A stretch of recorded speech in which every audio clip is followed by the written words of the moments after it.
This is Supernatural Encounters with Angels, Part 6. But if you're following us, I'm talking about an encounter with Jesus Christ in the flesh. So if you've just come on to number 6, you need to go back to my Supernatural Encounters with Angels, Part 5, to start the story from the finish. But if you come from Part 5, this is the rest of the story. So I go back upstairs. And up until then he'd been talking in like a funny voice. You couldn't hardly understand him easily. When I come back upstairs, he said in a very clear voice, not like the voice I'd heard him before, he said, "It's funny, isn't it?" And I said, "What's funny?" He said, "It's funny when you ask Jesus a question and he answers you with a chorus on the radio. A chorus in a song on the radio, straight away." I said, "Yeah, it is funny, isn't it?" I'm going, "Man, this is full on, man. I know about prophetic, but this is blowing my mind." Anyway, so he said, for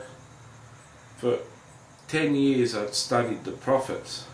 When I started reading the New Testament, I got to the end of Peter, and it said Paul was hard to understand, and I agreed Paul was hard for me to understand. And I said, I got to Revelation, I said, "Where do you want me to read?" And Jesus had said, "I want you to read the Gospels, Matthew, Mark, Luke and John, Matthew, Mark, Luke and John.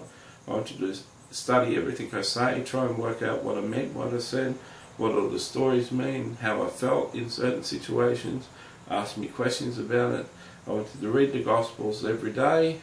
I want you to study what the Gospels mean, and I want you to get the most out of them as you can. And it's your assignment until I say otherwise. I don't want you reading anywhere else but the Gospels." I've been doing that for 18 months, just reading the Gospels. So that just gives you a bit of context into, when you're reading the Gospels every day and trying to get meaning out of it, brings context into what he said then. And he said, "Can I share with you my understandings of what Jesus was teaching in the Gospels, in the Bible?" And I went, oh yeah, I'd love to hear what you got to say, man. I'd mixed with homeless guys before and ministered with homeless guys and mixed with them and known them and stuff. I had homeless friends. I had no problems talking to a homeless man, and I was really excited when he said that. He said, "Okay," and he began. Well, up until then, not many preachers had ever filled my head up to capacity. If I listen anymore, I'm not going to hear it. I don't know if any preacher had ever done it.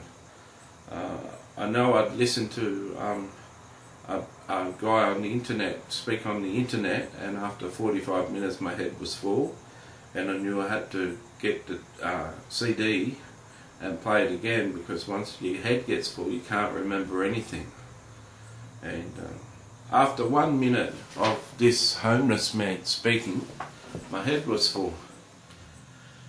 And each paragraph was, each sentence was so rich, it was so profound. And I said to myself, I just need him to shut up. I need to listen to a couple of these sentences and remember him, and I need to tell him to shut up, because this is so good, and if he speaks anymore I won't remember anything. And I looked at him, and he's smiling, and he's saying this profound stuff. He's so happy. Happy. He was so, man, guy down on his luck, he's not going too well, he's homeless, he's broke. But he was happy. He was so happy when he was sharing what Jesus taught. And I said to myself, I can't tell him to shut up. Man, how dare I say something like that? If I could drop stuff like this and someone said to me, can you shut up so I can remember a couple of sentences, what an insult that'd be. What a jerk I'd be. What a jerk I am even thinking that. So I just let him go. For 10 minutes he spoke. Every minute just as profound as the first minute. Never in my whole life have I ever heard any man on earth ever come near the profound deepness of just 1 minute of that. But he did 10 minutes in a row. Never.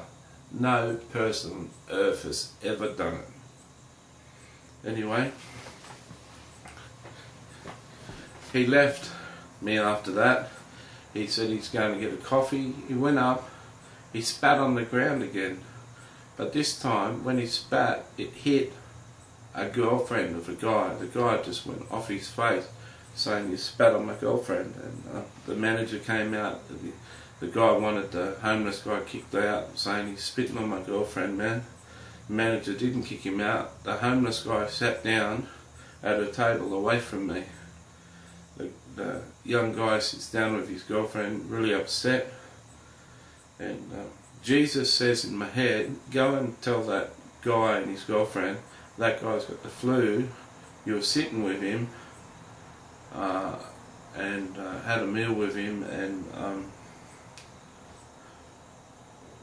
he was just spitting the phlegm out of his mouth.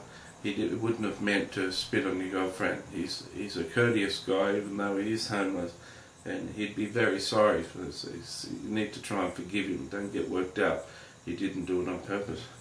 I said, "You wanted me to go and tell that guy, you know, who looks pretty staunch, he looks pretty violent."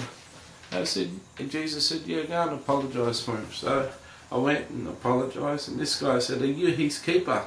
That's what Jesus said. Somewhere in the Bible it said that. Then I saw the Jesus homeless guy get up and go around the McDonald's and ask people for money. "Have you got any money?"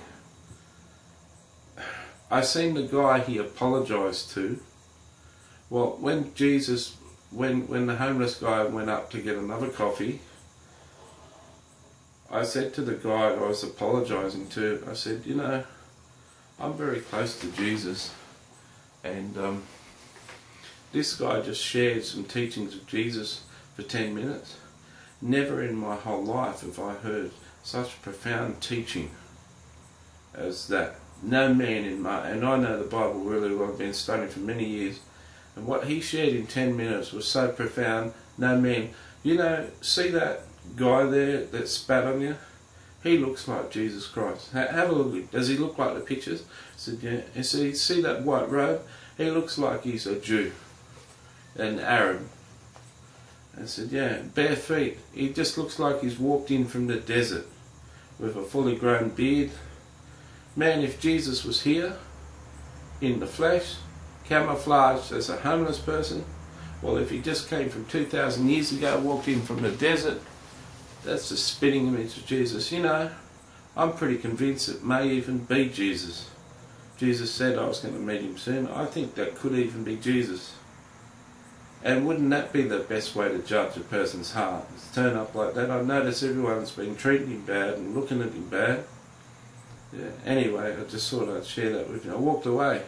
As soon as I got back to my seat, Jesus, homeless man, walked up to the guy and said, "Have you got any money?"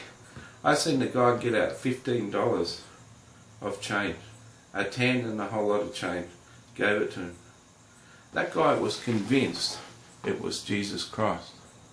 I seen Jesus, homeless guy, collect $27, and before we left, he'd done 3 miraculous signs and wonders. And when we got outside, we're going to we're going to go off and do something. He said, "No, he's fine." I looked across the road for the bus. I looked back to where he was disappeared. I looked up the street, round the street, he couldn't have moved more than 5 feet. In the second I looked over to the bus, he disappeared into thin air. I met Jesus in the flesh. How about that?